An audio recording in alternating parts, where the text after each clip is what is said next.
Waouh, on a vraiment de la chance avec la météo. Allez, épisode 4, c'est parti pour les montagnes. On laisse derrière nous la mer. Nous allons en direction de Corté, point de départ des célèbres gorges de la Restonica. Mais avant, profitons des magnifiques routes de montagne et notamment de la forêt d'Etonne.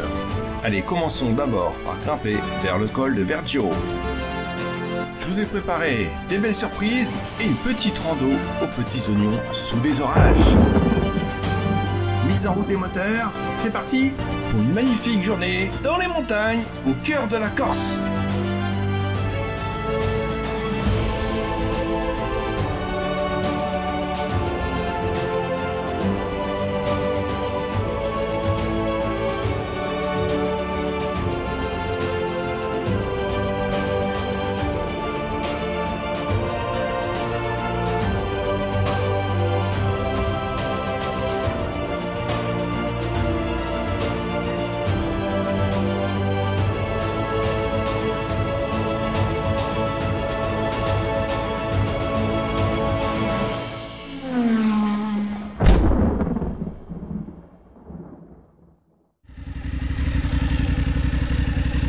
Ça va aller ou ça va te gêner? On quitte le magnifique soleil de Porto, déjà 20 degrés ce matin, pour aller chercher la fraîcheur dans la hauteur des montagnes. On va voir. Sinon on la mettra pas tout le temps. On tente une nouvelle prise de vue avec la perche à selfie en roulant avec Nathan. Chi alba fu, chi alba era, una nazione, una guerra, chi fustu maio verano nero, a sanguiniccia sotto bandera, a metallagna e posciaura, così sonnato un terra sruta. Très belle chanson corse qui nous accompagne sur ce début de matinée. Nous roulons à environ 40 km/h, peut-être moins. Et cette fois-ci, pas pour miser uniquement sur la prudence que requièrent ces virages, mais aussi pour une nouveauté que nous avons trouvée sur la route, les cochons et les vaches que nous pouvons trouver à tout moment, puisque cet endroit merveilleux traverse des exploitations agricoles.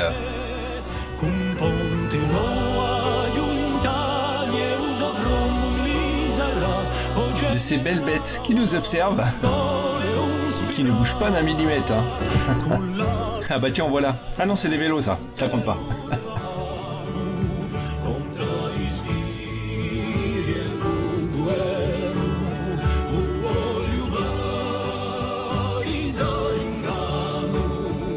Donc là, on n'aura pas le temps de s'arrêter. On est sur un excellent spot avec un panorama à couper le souffle. Une vue panoramique grandiose, sublime. On est déjà à 850 mètres d'altitude, à peu près à mi-hauteur de notre première pause. Nous pourrons déguster en haut du col des bonnes fraises fraîches achetées hier et restées dans la valise.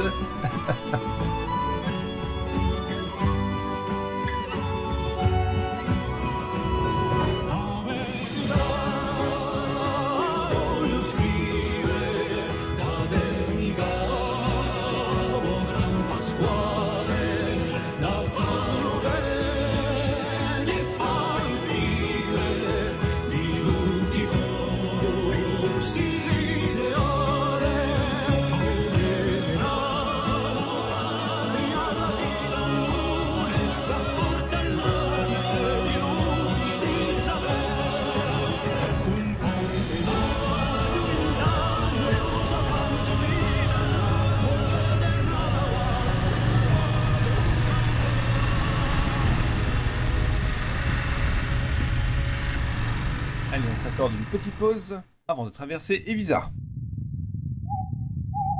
Au loin, le golfe de Porto. Ici, les montagnes se réveillent. C'est la voiture de... Comment ça s'appelle la voiture de devant là? Devant le Tour de France. Balai, la voiture balai. Non, celle qui ouvre.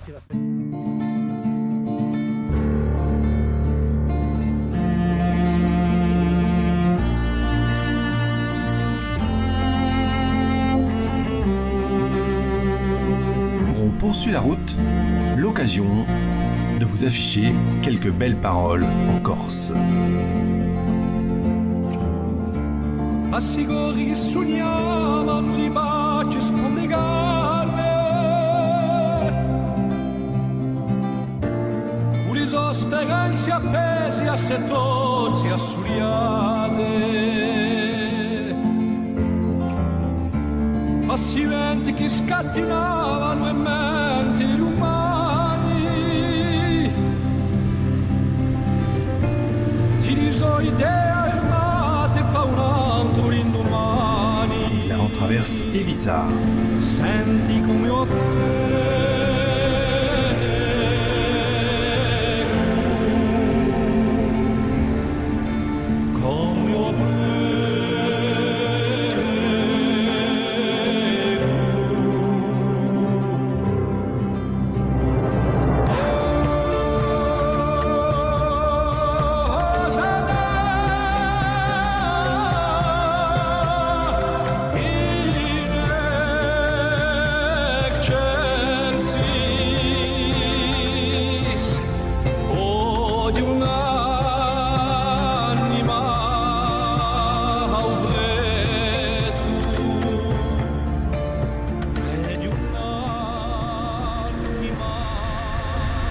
Nous avons ensuite traversé la grande forêt d'Eton. C'est impressionnant de voir des arbres aussi grands à cette altitude. Quelle longueur cette route! Ça doit être magique de faire du ski de fond ici l'hiver, parmi ces sapins géants.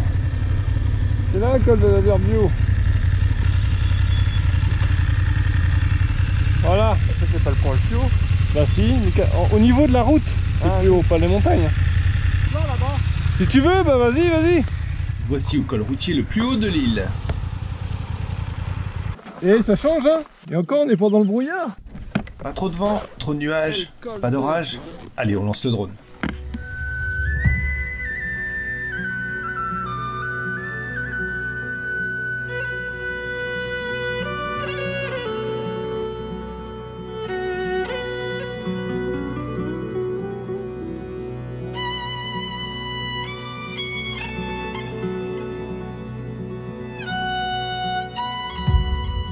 Ici, c'est le point de départ pour aller faire de belles randos à pied et aller encore plus haut. Le sommet de montagne le plus haut de Corse, 2706 mètres. Peut-être contemplé derrière ces nuages. Ça fait Corse. Faut le surveiller, c'est ça. Qu'est-ce que t'as comme moto, toi? Une BM. Une BM. Ah, et pour le fisc, une BM. quoi. Hein? Moi aussi, j'ai une BM. C'est ça. Hein? Non, une BM. Ah, d'accord. C'est une vraie merde, toi.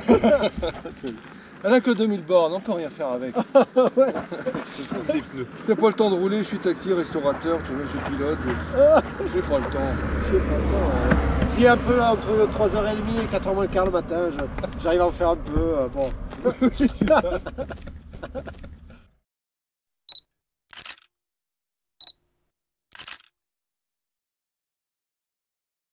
Ah, les BM. Ah, moi aussi j'ai une BM. Que là on n'est pas si loin que ça de Corté. Ouais. Vu qu'en plus Corté c'est avant les gorges de Ristonica. Ouais. Peut-être qu'on va pouvoir se poser du genre comme hier, manger un truc, prendre l'hôtel, mettre des choses et puis faire la gorge de Ristonica. On va aller se baigner au lac, hein, l'eau elle est à 17. 18 j'aurais pas dit non, mais 17. 18 j'aurais pas dit non. C'est un degré Fahrenheit. Non mais si on a du soleil comme ça peut être sympa dans les gorges. Alors, on mettra peut-être que les pieds, hein. Elle doit être à 8 degrés l'eau. Attends, putain, il y a encore de la neige là-haut, l'eau elle doit être à voire moins. Ouais bah on regardera, mais on a quand même l'avantage d'avoir une BM. Mais par contre, c'est sûr qu'il y en a un sur le trajet à... J'ai rangé la perche à cette fille, hein. Bah, ça connaît? Ah bah on va faire une pause au lac. On peut fermer.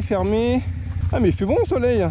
Mais c'est beau la montagne l'été aussi. C'est dommage qu'on n'ait pas eu des petits cochons ou sangliers là. Ah c'est chiant, leur truc il tient pas. Je l'ai plié déjà là. Parce que regarde, quand je ferme à fond là, tape dedans. C'est comme ça, je pense que j'ai dû à moitié défoncer l'autre. Les gars, faut réfléchir à autre chose, hein. Hop.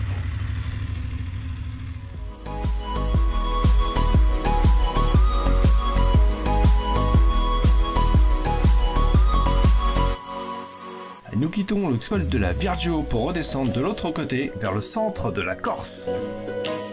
Une superbe descente, un changement de décor, beaucoup plus sec et sous un grand soleil. On sent les odeurs de pin et la température remonter au fil des virages. Puis nous retrouverons des cochons et des vaches sur la route un peu plus loin, en traversant d'autres exploitations agricoles. De toute beauté, c'est encore un super paysage qui nous entoure. De quoi être épanoui, comblé, rassasié par cette splendeur naturelle. Et là, nous traversons actuellement la forêt de Valdou-Nielou avec un super accrobranche. On va venir le refaire celui-là. Excellent. Ah, il est beau, hein. Il est bien beau celui-là.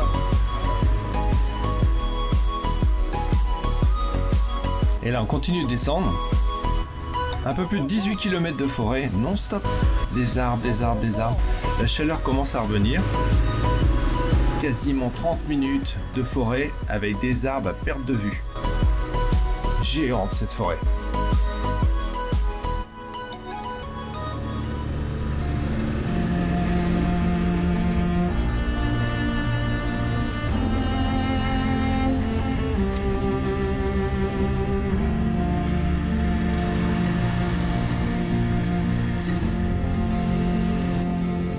Allez, on passe parmi les chèvres et les poules avant une prochaine pause.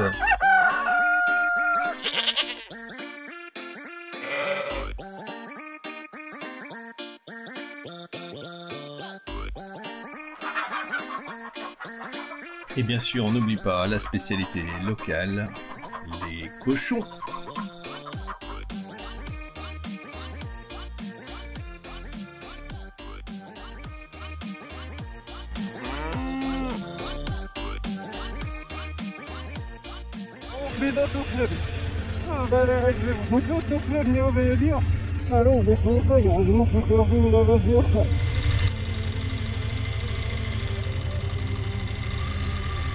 On s'arrête, c'est bon.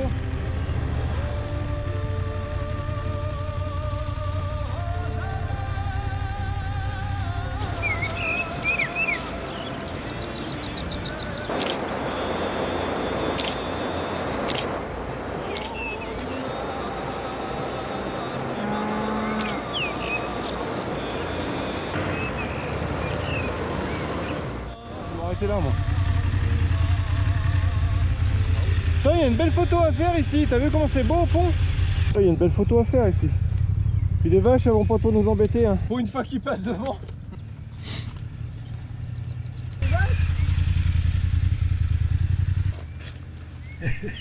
Bon bah, s'il y a une bonne photo à faire, il y a sûrement un bon drone à faire. Qu'est-ce qu'il dit? Le fil vert sur le bon horaire, le fil rouge. Qu'est-ce qu'il dit? Oui bah oui, tu voulais les descendre? Si je connaissais le pont qui a fait sauter le con.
Après cette pause bien rafraîchissante, nous poursuivons la route vers Kalakuchia.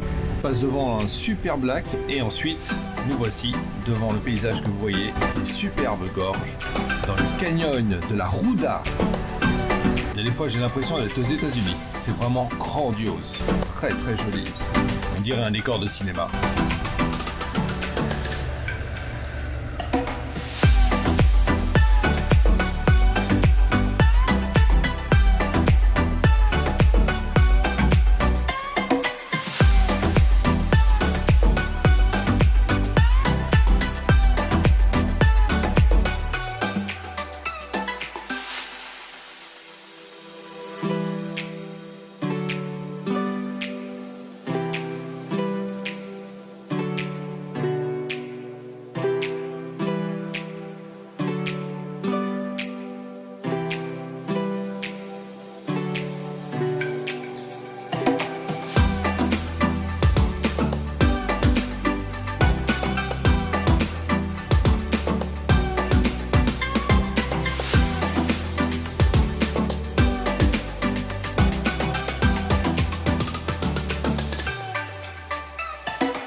Nous sommes sortis du canyon et nous approchons maintenant Corté.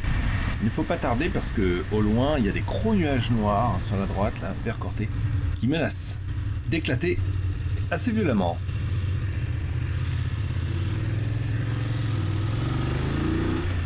C'est un demi feu rouge. T'as la Corse, tu passes pas, hein?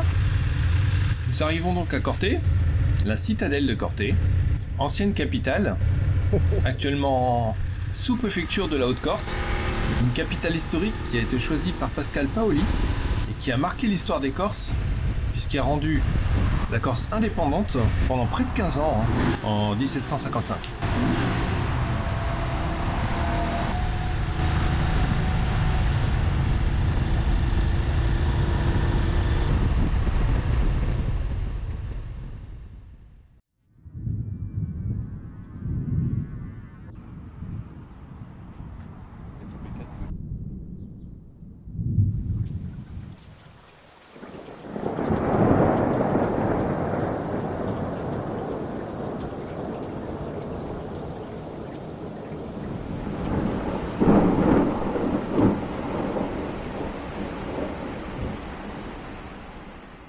Parti pour les gorges de la Restonica. J'ai mis la tenue de pluie parce qu'il y a un orage énorme sur la côté à gauche là.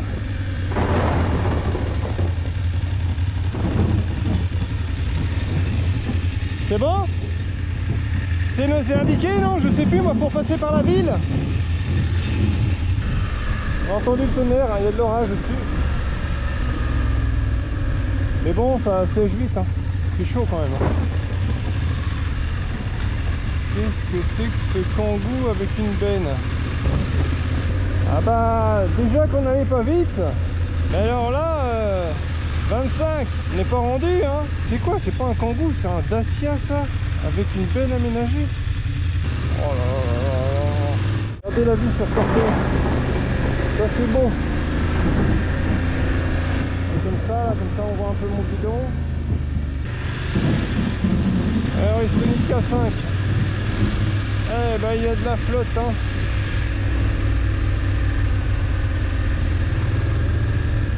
Ouais, je pense que c'est là, hein.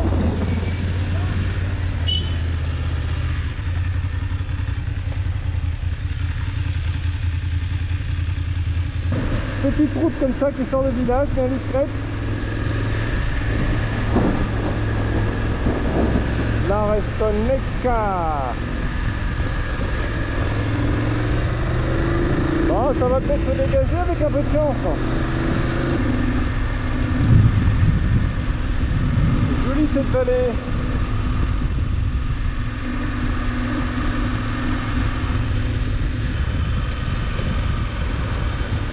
Super beau cette vallée là. C'est payant. Ah, tous les parkings payants là. La vache.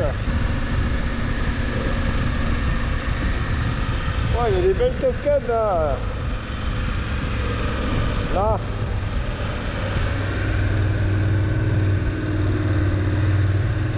Regardez en bas. Putain, il y a des pierres aussi.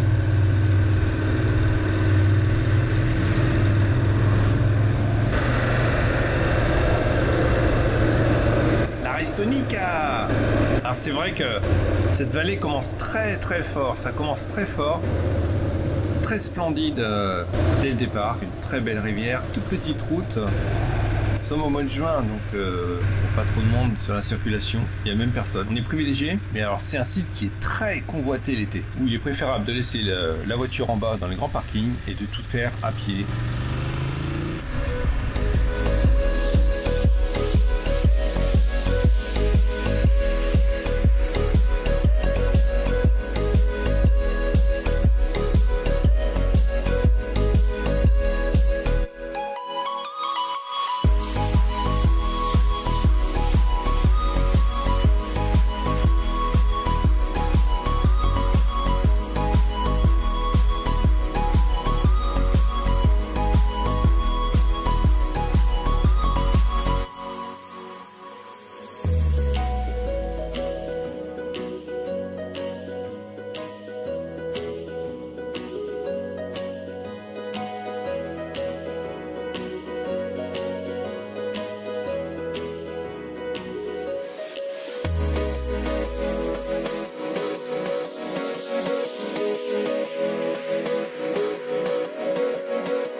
Là. Franchement, je pense que là c'est une de mes plus belles vallées. Après les Calanques de Biana, les gorges de la Restonica. Alors là franchement, celui qui fait pas ça, c'est trop beau ici. Donc là je sais pas comment on garde les motos. Notre curiosité nous incite vraiment à emprunter le beau sentier qui est devant nous pour espérer nous approcher de la neige et pourquoi pas du lac Milou à 1710 mètres, mais aussi à côté le Capitelou d'origine glaciaire sur les pas du GR20. Petit échantillon d'une cascade vraiment pour vous montrer ce que c'est, que je pourrais pas tout filmer. Hein. Allez, regardez derrière moi.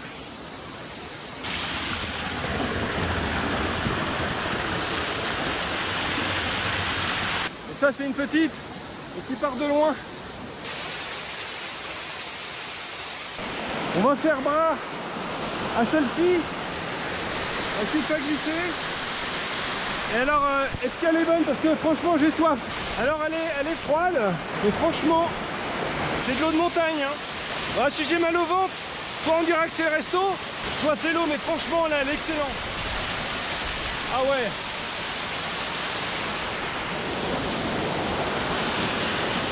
Bon, on va aller voir plus loin.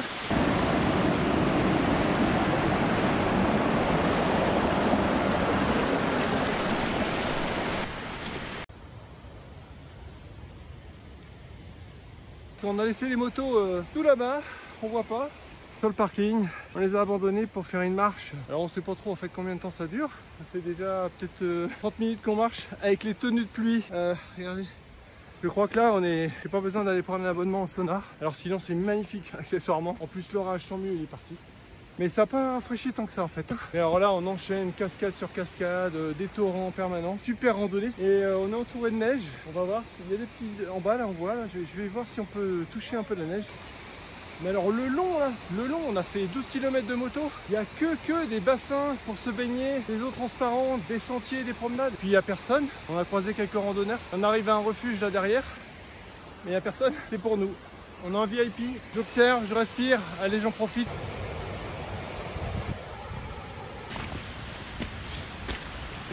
Alors là, j'ai posé les affaires là-bas pour les derniers mètres parce que franchement, merde, je me suis trompé, c'est là. Il n'y a plus de chemin ici. Trop chaud. Enfin, je respire.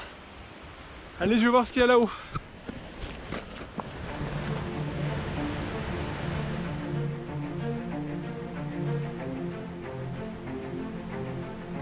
Oh, c'est vraiment super beau. Donc là, on a la neige derrière.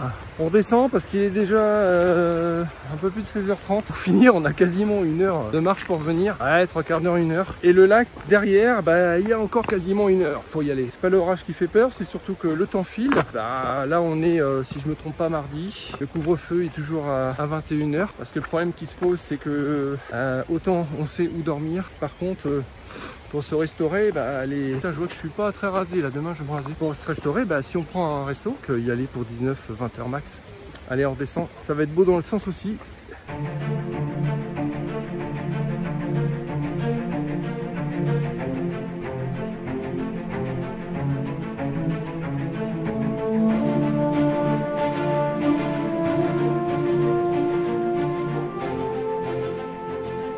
Allez, on va essayer de faire un petit... au moins 5-6 minutes là que je cours. Alors un petit trail comme ça dans les rochers, c'est pas plus facile. Faut bien regarder où met le pied, pas de sort de cheville. Les bottes de moto, c'est les chaussures montantes. Hein. C'est juste que pas de crampons, c'est un peu raide, mais c'est le pantalon de moto, les kawaii qui me crée plus de difficultés pour faire les pas. Pas trop agrandir les jambes. Là on va doucement. Hop, c'est parti. Allez, on aurait pu faire un petit trail par là. Bon. En montant, je vais marcher, hein. Repérer les lieux, les circuits, la piste est bonne pour descendre. Je prends de l'avance surtout. Prendre de l'avance pour pouvoir faire des pauses photos et vidéos. Et encore, j'ai pas pris le drone. Je pensais pas qu'on allait aller si haut et qu'il y aurait autant de neige. Et ben moi j'aurais fait une partie d'IGR20. Allez, maintenant retour à l'hôtel, une bonne douche pour aller flâner à la tombée de la nuit dans la jolie citadelle corse et choisir un excellent resto. Demain, épisode 5, une grosse étape en redescendant la moitié de la Corse par le centre. Au programme, les belles forêts et Vivario pour un super pique-nique au soleil et découvrir encore d'autres plages paradisiaques de Corse dans la baie d'Ajaccio. Allez, rendez-vous dans l'épisode 5. Tchuss!